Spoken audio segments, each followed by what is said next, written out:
So the next talk is by Aishabibi Ashimbekova, but will be obviously given by Jeremie. And this talk is about search for meteor clusters in meteor orbit databases. You have 12 minutes. Good morning. Working? Yes. Good morning. I'm giving the talk on behalf of Aisha. Unfortunately, she is sick right now, so I hope that she can follow online. It's about meteor cluster and the search for clusters in meteor orbit databases. So what is a meteor cluster? Well, there is no official definition, but you may recall or have seen that before. If it works. Okay, if you don't see the stars, please look for the green boxes. So each green box is a meteor. So you have probably counted them. 32, yes. Well, 42. So there are 36 within 11 seconds, and that's what a cluster looks like.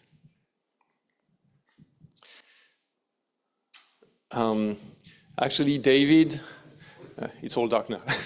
It's okay.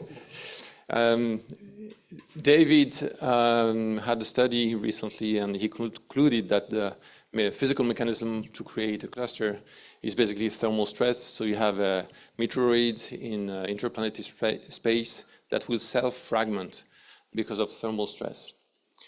When Aisha started the study in January, there were 8 meteor clusters ever reported. And talking to Shinsuke, he told me that he has 3 more in his observations.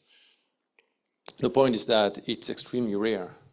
So now the question is it rare because we don't see them? So the idea is that can we look for others? Can we find other clusters? And what does it mean in terms of the frequency of meteoroid self-fragmentation? Because it has influences on the lifetime expectancy of meteoroids in interplanetary space. It also has a link to how old is what we observe. Suppose the lifetime expectancy is 100 years, it means that everything that we see cannot be older than that. And of course, it's going to depend on the orbit and so on. So all of this has a link with the history of the solar system. So here are the reported clusters that we can find in the literature. The point is that most of them come from meteor showers, basically from comet. And we got all sorts of comets, Halley-type, Jupiter family, long-period comet. And the number of fragments is very different, from 3 to more than 100 during the Leonids.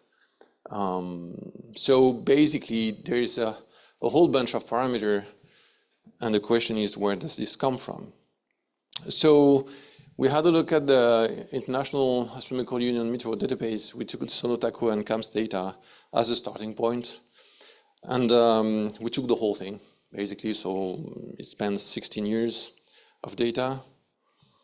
Another question is, how shall we detect the clusters? The idea is that we don't want to set up strict parameters. For example, we do not want to say, oh, a cluster is composed of 4 fragments at least, because really we don't know. We don't want to say a cluster lasts for 2 seconds, again, because really we don't know. So we use the DBSCAN tool because you don't need to specify the number of clusters. It will basically find them automatically. The quantity that we used are the observation time of the meteors. So in the databases, the question is, what is the time that's been reported? Is it the starting time, end time, blah, blah, blah, blah, and so on. The geocentric velocity and the coordinates of the radiant. And all of this has to be normalized, otherwise, of course, it doesn't work. And there are 2 parameters to fit the minimum point and the so-called epsilon parameter, the magic epsilon parameter. So that's a small parenthesis to say that, okay, I was in the Euclidean norm, and basically the epsilon parameter will tune the whole search for clusters. And the question is, okay, what is the value that we're going to use? Okay, and it's kind of a joke, but when Aisha asked me, I was like, I don't know. But when she digged into the original paper, she was like, oh, the parameter is where there's a bend in the distribution. Okay, what does it mean? Why is that? Please ask the authors, because I don't know. So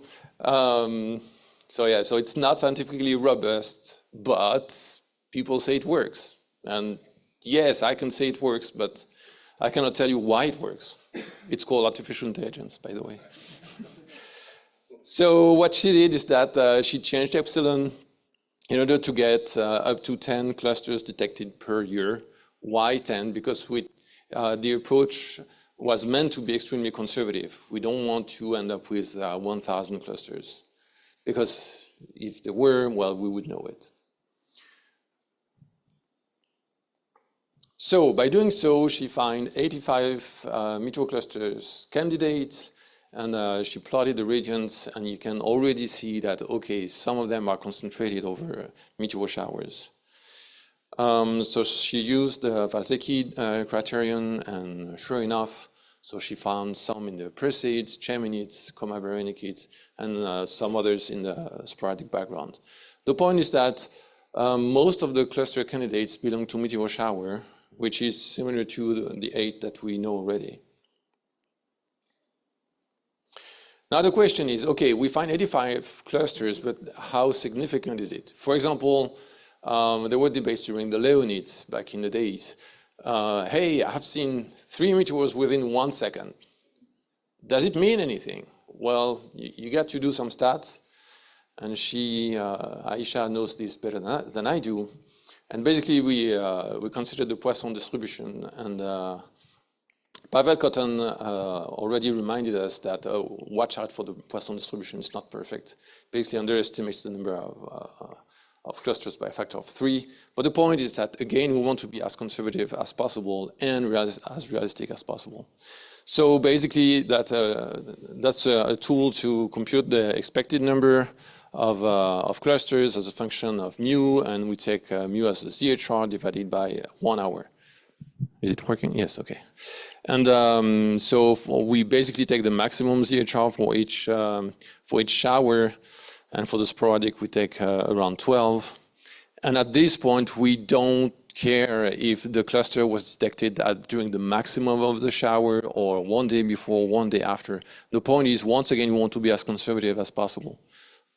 So basically we know that we slightly underestimate the expected number of clusters.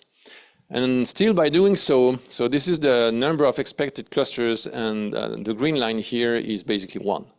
So if we detect 1 and the expected number is 10, well, that's not a surprise. So basically any line that's greater than any cluster here that's higher than this line is basically not a surprise at all. So most of them, we sort of expected that. So just forget them.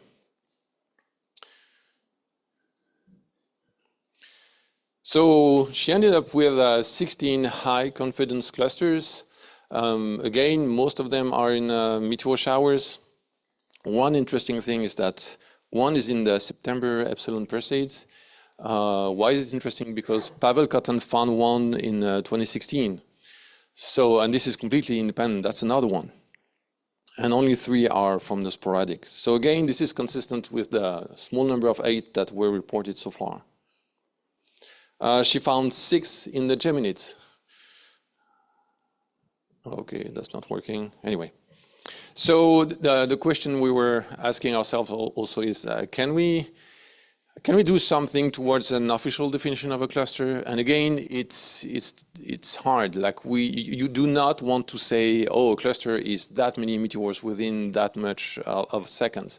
Because otherwise, as soon as you do that, you know that one day somebody will detect a cluster that's not going to be within the numbers that you decide.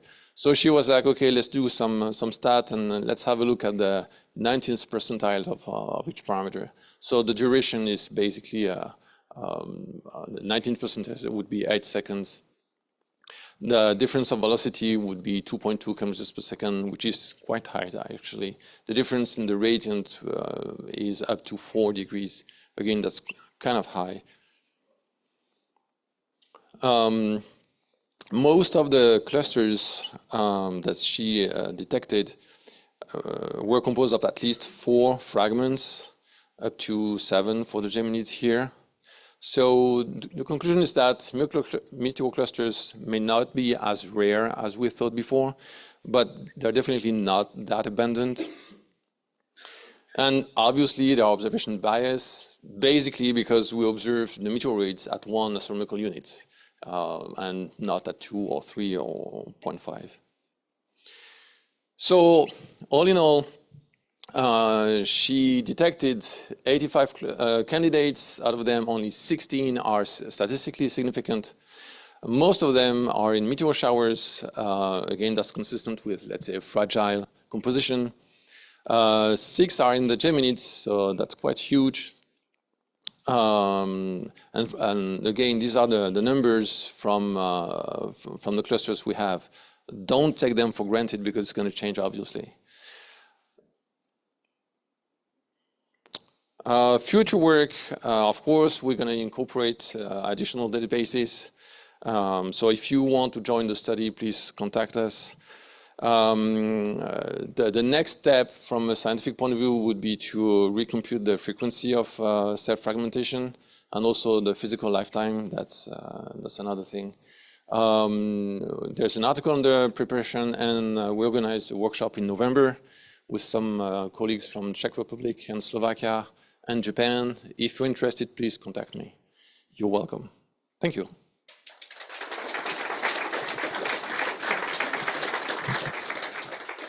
Thank you very much, Jeremie. So we have plenty of time for questions. Thanks. I can report an additional Leonid cluster from 2002. It's Great. absolutely clear because they are on the same position at the same time, at the same moment, and it's 11 or so. But I don't know, is it still interesting? Oh, yes, it is. Yes, really? Yes. Okay, I will show it to you. Yes, definitely. Thank you. Yeah, so about the position, so do you also look at the spatial distribution in the of the detections? What do you mean spatial distribution? Now you talk about the radiant and velocity, but also how far away they were from each other in the atmosphere. Oh, so that's actually the idea. Like all the clusters that were detected were physically, all the fragments were physically close enough to be recognized as a cluster. But suppose the fragmentation happened long time ago, like maybe 2 months. Well, the physical distance between the fragments is going to be like maybe 2,000 kilometers. So if you only have one video camera, there's no way you will detect the cluster. That's why you need the databases. Because you have one camera detecting 3 and another one detecting 4, and altogether, oh yes, there was a cluster of 7 meteors. Yeah. Yes, Peter. During the Perseids this year, I saw, I think, 2 times simultaneous meteors. Is that a cluster?